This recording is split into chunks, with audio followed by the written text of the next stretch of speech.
Hi everyone, welcome to Prudent Classes. Hope all of you are doing good. So guys, आज की इस video में हम discuss करेंगे MCO4 जो कि हमारा सब्जेक्ट है बिजनेस एनवायरनमेंट, उसका एक important and paper expected topic. And जो टॉपिक हम डिस्कस करेंगे वो बेसिकली रिलेटेड होगा कॉर्पोरेट गवर्नेंस से। तो जानेंगे इस वीडियो में कि कॉर्पोरेट गवर्नेंस होता क्या है एंड डिटेल में जितने भी इंपॉर्टेंट पॉइंट हैं इस पर्टिकुलर टॉपिक के जो कि एग्ज़ाम में पूछे जा सकते हैं वो हम यहाँ पर डिस्कस करेंगे। इस वीडियो में हम जानेंगे अबाउट द कॉन्सेप्ट। आगे जो फर्दर वीडियोस मैं प्रोवाइड करूंगा उसमें मैं बताऊंगा about the objectives and the need why corporate governance was introduced. ठीक है, तो ये यूनिट 12 का पार्ट 1 है। यूनिट 12 जिसका नाम है investors protection and corporate governance. And आगे बढ़ने से पहले वीडियो याद रखिएगा, हमारा जो मिशन है दैट इज़ 70% और more in our upcoming exams, so we have to work for that. And वो सारे स्टूडेंट्स जो कि मेरे चैनल पर नए हैं उनसे रिक्वेस्ट करूंगा एक बार चैनल के प्लेलिस्ट में जाकर भी बाकी और वीडियोस भी अपलोडेड हैं उनको देख लीजिएगा ताकि आप अपने एग्ज़ाम में अच्छे मार्क्स स्कोर कर पाएँ। हमारा टारगेट, हमारा जो मिशन है उसको ध्यान में रखिएगा और वीडियो के साथ साथ इस आंसर को याद करने का पूरा अटेम्प्ट कीजिएगा ताकि वीडियो एंड होने तक आपको सारे पॉइंट्स क्लियर हो जाएं। ठीक है, तो स्टार्ट करते हैं अपने कॉन्सेप्ट के साथ में। तो सबसे पहला जो पॉइंट है आपके स्क्रीन पर आ चुका है, corporate governance refers to the way a corporation is governed. It is the technique by which companies are directed and managed. तो जो टर्म कॉर्पोरेट गवर्नेंस है वो बेसिकली दो वर्ड से मिलकर बना है। सबसे पहला वर्ड है कॉर्पोरेट। कॉर्पोरेट का मतलब होता है कंपनी, ऑर्गेनाइजेशन या फिर फर्म। एंड गवर्नेंस मतलब कि किस तरीके से उसको रन किया जाएगा, किस तरीके से उसको मैनेज किया जाएगा। ठीक है, तो एक कंपनी या फिर ऑर्गेनाइजेशन को जिस तरीके से गवर्न किया जाना चाहिए वो कॉन्सेप्ट बेसिकली कॉर्पोरेट गवर्नेंस कहलाता है। तो कॉर्पोरेट गवर्नेंस क्या होता है? It refers to the way a corporate is govern, यानी कि किस तरीके से कॉर्पोरेशन को गवर्न करना चाहिए वो कहलाता है कॉर्पोरेट गवर्नेंस। ये बहुत ही सिंपल मीनिंग है कॉर्पोरेट गवर्नेंस का। And basically it is the technique by which companies are directed and managed. तो कॉर्पोरेट गवर्नेंस में बेसिकली वो टेक्निक्स मेंशन होती हैं जिसके थ्रू एक कंपनी को क्या किया जाएगा, डायरेक्ट किया जाएगा और मैनेज किया जाएगा। ओके, तो आई एम श्योर कि पॉइंट नंबर 1 क्लियर होगा। Now let's talk about the point number 2. Point number 2 says corporate governance means carrying the business as per the stakeholders' desire.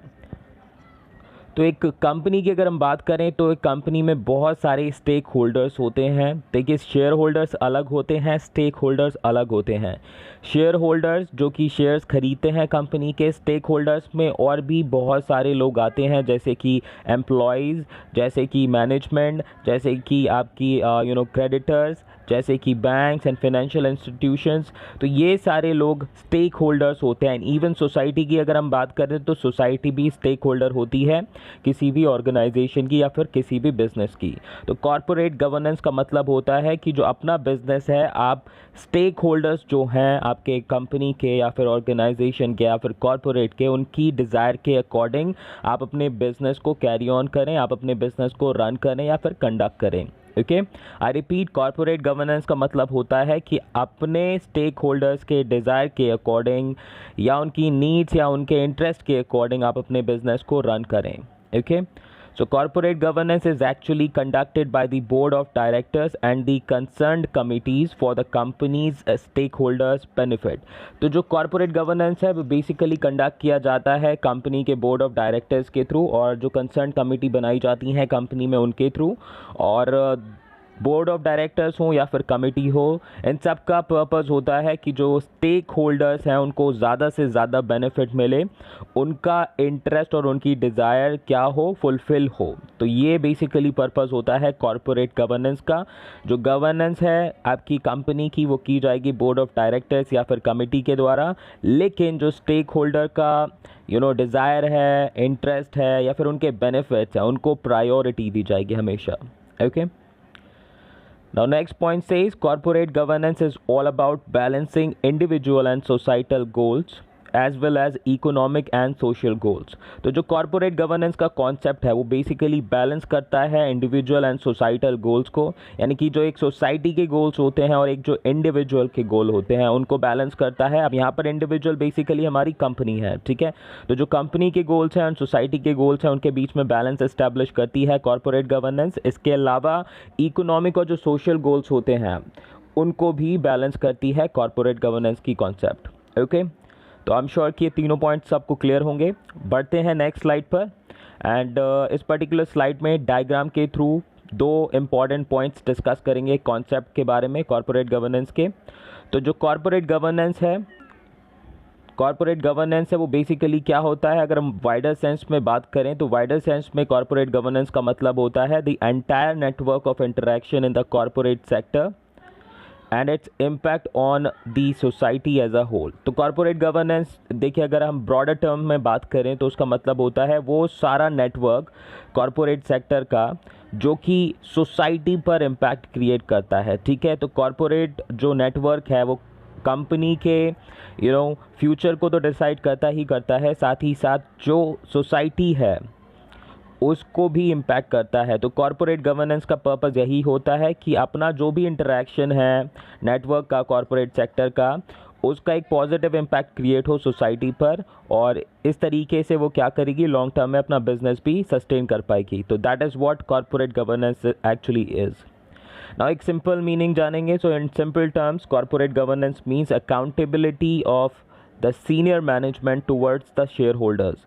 तो सिंपल टर्म्स में आप कह सकते हो कॉर्पोरेट गवर्नेंस क्या होता है, ये बेसिकली सीनियर मैनेजमेंट जो होता है कंपनी का, उसकी accountability towards the shareholders and the stakeholders. ठीक है, तो जितने भी स्टेक होल्डर्स हैं उनके प्रति जो सीनियर मैनेजमेंट है उनकी जो अकाउंटेबिलिटी है, उनका आंसरेबिलिटी है, वो कहलाती है कॉर्पोरेट गवर्नेंस। यानी कि ऐसा नहीं है कि आपका जो सीनियर मैनेजमेंट है वो किसी को आंसरेबल नहीं है, वो जितने भी स्टेक होल्डर्स हैं, शेयर होल्डर्स हैं कंपनी के, उन सबको आंसरेबल हैं, उन सबको अकाउंटेबल हैं। अगर कोई गलत काम होता है कंपनी में तो उसके लिए भी, अच्छा काम होता है तो ऑब्वियस ही बात है उसके लिए भी अप्रिसिएशन वही ऑब्टेन करेंगे।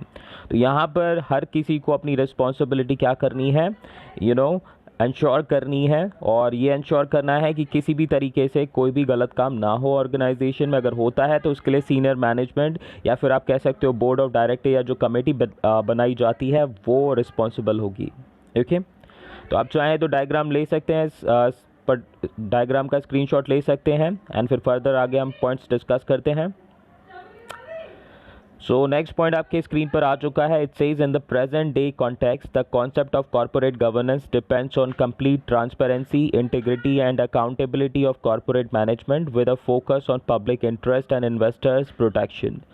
तो अगर हम प्रेजेंट डे में बात करें तो जो हमारा कॉन्सेप्ट है कॉर्पोरेट गवर्नेंस का, उसमें कुछ चीज़ें बहुत ही इंपॉर्टेंट होती हैं, जैसे कि है कंप्लीट ट्रांसपेरेंसी। जो ट्रांसपेरेंसी है इन्फॉर्मेशन की वो कैसी होगी, फुल होगी। एंड इंटीग्रिटी यानी कि ऑनेस्टली जो अपनी बिजनेस एक्टिविटीज़ है उनको रन किया जाएगा। और जो मैनेजमेंट है वो क्या होगा, अकाउंटेबल होगा। अगर कोई भी काम होता है ऑर्गेनाइजेशन में तो उसकी 100% अकाउंटेबिलिटी होगी मैनेजमेंट की, और पूरा जो फोकस होगा वो होगा पब्लिक इंटरेस्ट पर एंड इन्वेस्टर प्रोटेक्शन पर। ठीक है, तो ध्यान रखिएगा जो कॉर्पोरेट गवर्नेंस का कॉन्सेप्ट है उसमें बहुत सारे इंपॉर्टेंट पॉइंट्स इंक्लूडेड हैं, जैसे कि कंप्लीट ट्रांसपेरेंसी, इंटीग्रिटी यानी कि जो ऑनेस्टी है, जो बिजनेस होगा वो आपके फेयर तरीके से रन किया जाएगा, और जो मैनेजमेंट है वो अकाउंटेबल होगा।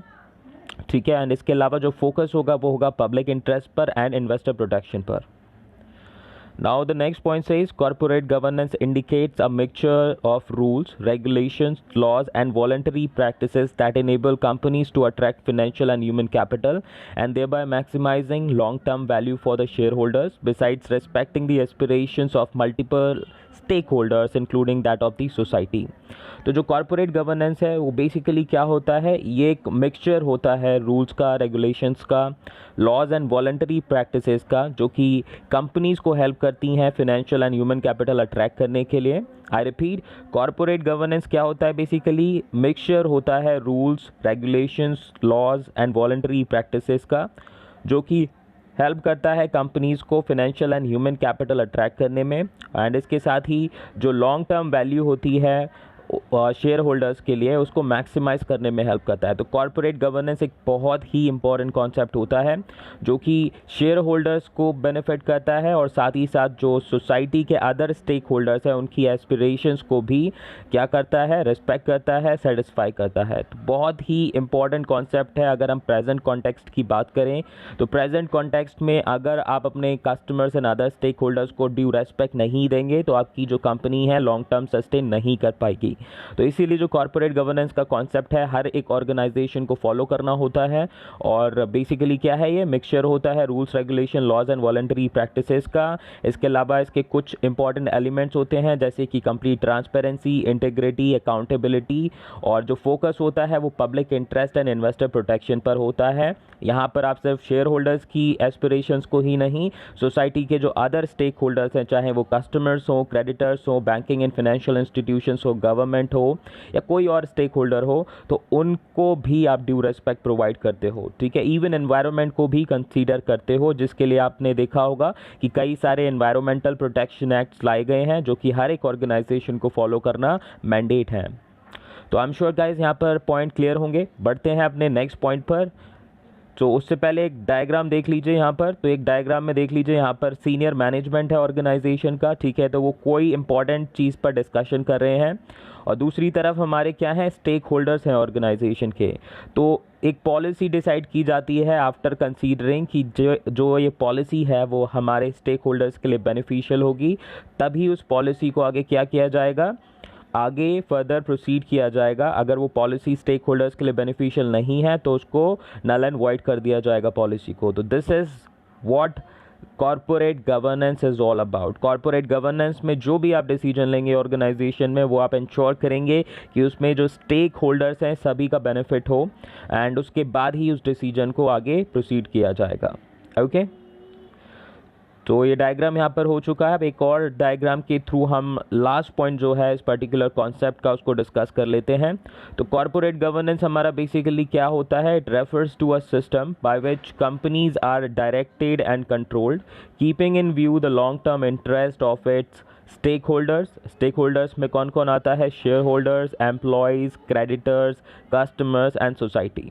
तो कॉर्पोरेट गवर्नेंस क्या है, बेसिकली एक ऐसा सिस्टम जिसके थ्रू कंपनीज को डायरेक्ट और कंट्रोल किया जाता है, और इसके थ्रू जो लॉन्ग टर्म इंटरेस्ट होता है उसके स्टेक होल्डर्स का उसको इंश्योर किया जाता है। तो स्टेक होल्डर्स में कौन कौन आता है, shareholders, employees, creditors, customers and society. Okay, तो ध्यान रखिएगा, corporate governance refers to a system by which companies are directed and controlled keeping in view the long term interest of its stakeholders, shareholders, employees, creditors, customers and society.